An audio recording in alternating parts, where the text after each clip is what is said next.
So who here, hands up if you've heard of the reality TV show Undercover Boss? Okay, a few of you. If you're not familiar with it, basically the idea is this high-level corporate executive sneaks in to work for his or her own company, and they're just a menial worker, so to speak, an entry-level person, but they sneak in wearing a disguise, and they're trying to see what's working well and where are the gaps, right? And so, I come to you today, not just as Father Simon, the pastor of St. Benedict, but also as Father Simon, the General Superior of the Companions of the Cross. And so, congratulations, Holy Trinity. You are the first. This is the first episode of Undercover, well, not so Undercover Boss, Companions Edition. So I've come to check up on Father Tim and Father Michael and George, see what's really going on. And I'd planned actually to have a bit of a disguise, right? Just so they wouldn't know it was me. And then I realized, well, your pastor is actually blind, so it doesn't matter. But just to be extra careful in case he went to rub my head for good luck or something, you'd figure out it wasn't me. But we are doing this pastor pulpit swap, and something we booked ages ago, and yet here I am. This is actually my penultimate weekend in Nova Scotia. So next weekend is my last. I'll be at St. Benedict, and then I begin the journey to Ottawa to take up my post as General Superior. But just to say, in all of my weeks as General Superior, it's been 4 weeks, I've been hearing some reports about Holy Trinity, and actually much before that, but I've been hearing wonderful things about what's been happening here, how the attendance on the weekend is increasing, how your youth group is getting bigger and bigger, how the alphas are reaching more and more people. As a result of that, you've got 6 people in RCIA. It's just incredible things that I've been hearing about, and not to mention, you've got a couple of incredible priests here. I hope you realize how blessed you are. It's hard to believe Father Michael is only a few months old as a priest. He's already an amazing priest and leader, and Father Tim, of course. What a gift. And George is not so bad either, right? So you've got this incredible team here, the leadership team and everything, and just to say, the future of Holy Trinity looks bright. Now, to be honest, I've been kind of a fan of Holy Trinity for a long time, long before I became General Superior, but from a distance.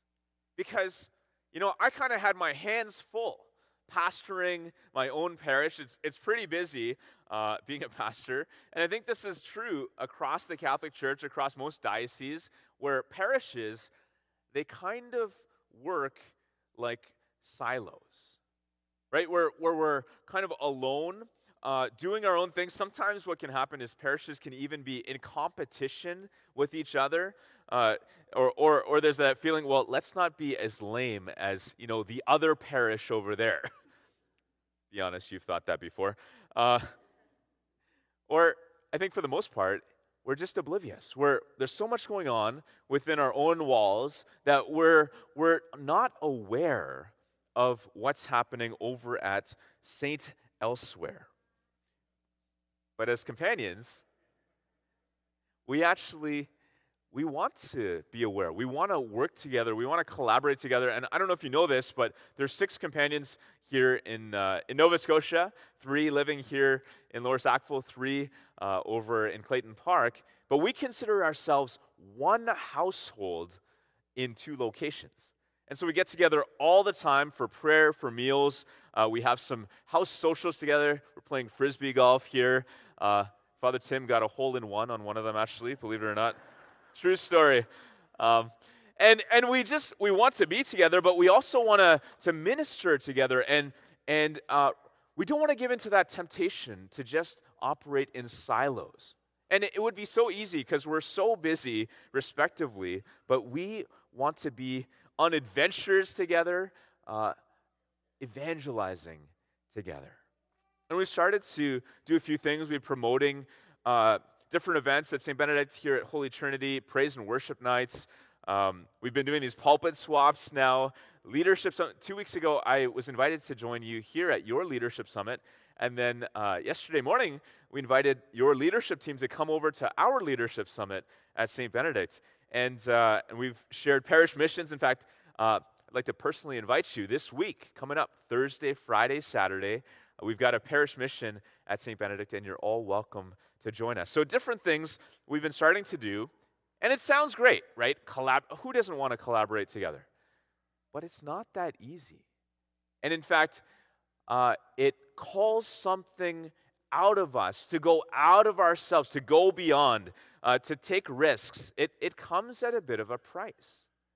And I want to look at the first reading today to understand this more profoundly. Now, the Lord said to Abram, "Go from your country and your kindred and your father's house to the land that I will show you." And so Abram was like, "Okay, God, just give me the address. I'll plug it into my GPS, and I'll meet you there," type thing, right? I'll find the fastest, most fuel-efficient way. We'll avoid toll highways, and I'll get there. But that's not what happened, right? Because God didn't give the final destination. He just called Abram to make a departure, to set out, to take a step in faith, not even knowing fully where he was going. And just think about that, right? Leaving behind all that was comfortable, all that was familiar, all that he knew and loved, even his home, his family, packing up his whole.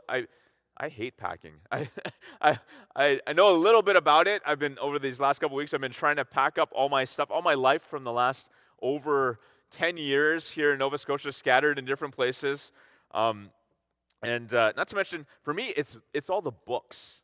I've got books everywhere. Putting them in boxes, packing them up. And every time I move, I get to a new place, I unpack them, put them out nicely on the bookshelves. I never read them. I guess I want people to think I'm smart or something. And then I'm going to pack them up and move them to the next place and unpack them again for 6 years and then pack them up again. And so that's one of the things, packing. But what about all the emotional relationships, right?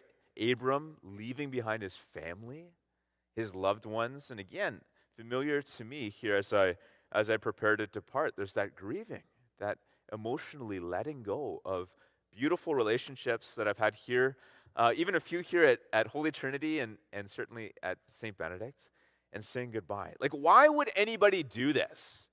Why would anybody want to go without a destination, pack up all their stuff, all the trouble of doing that, say goodbye to loved ones?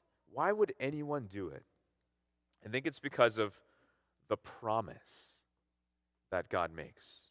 He says this, "I will bless you." And not only that, and in you all the families of the earth shall be blessed. There's a double blessing for Abram himself, but also for everyone. Everybody gets blessed when he takes this step of faith to go where God is calling him. And Abram did this almost 4,000 years ago or so. And here we are today, still celebrating him, who we call our father in faith. And we've benefited because of his yes to God, to go. But it's not enough for us to just sit back in admiration of Abram and think, yeah, what a great guy. We are called to go, to take a step in faith, to do the things that God is calling us to do.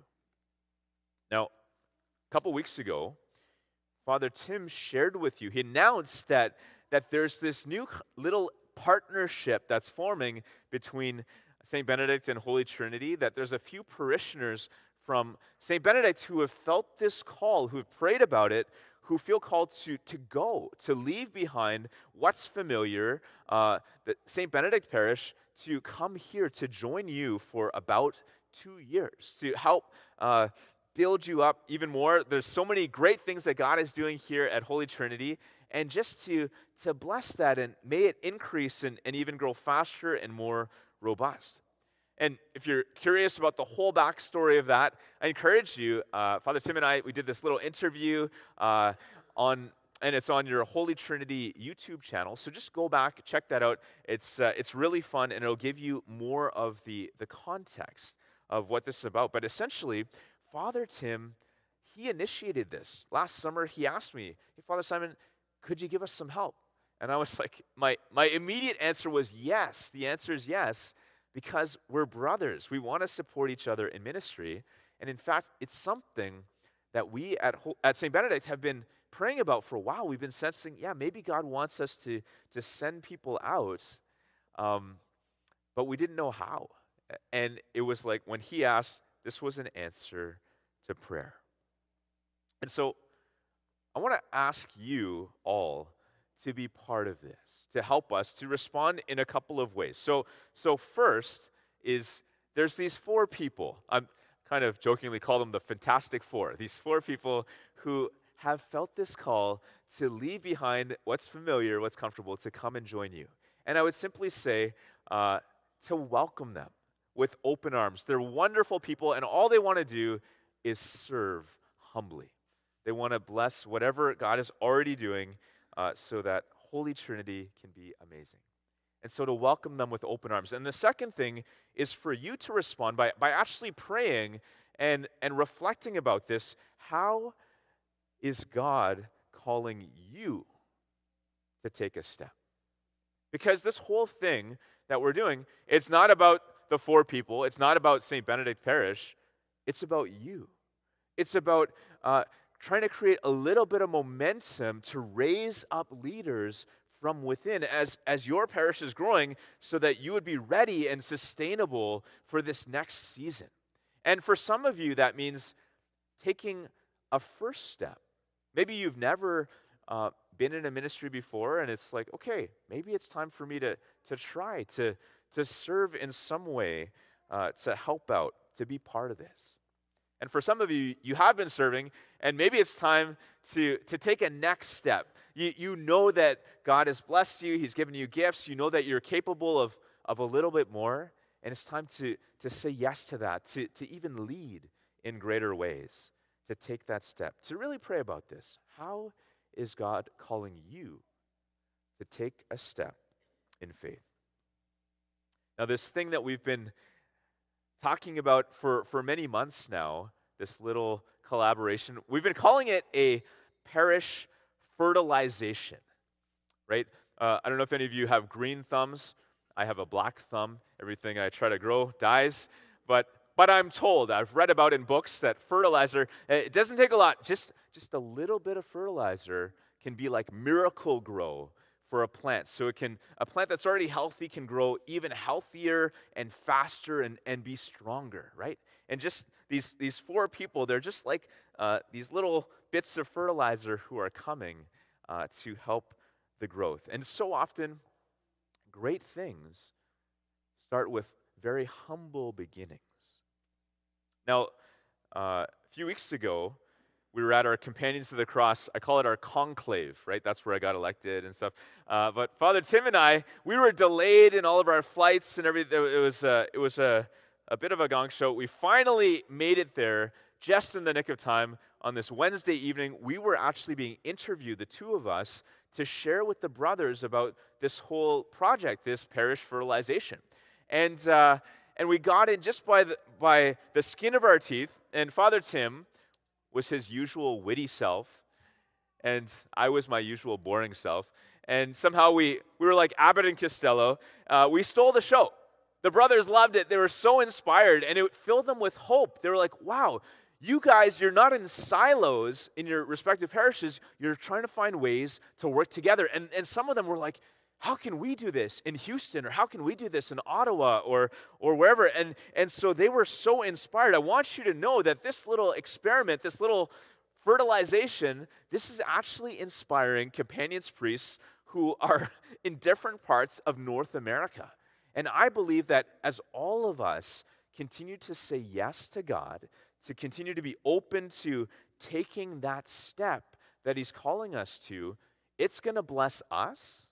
I think it's going to bless our archdiocese here. And I believe that God wants to bless the whole church.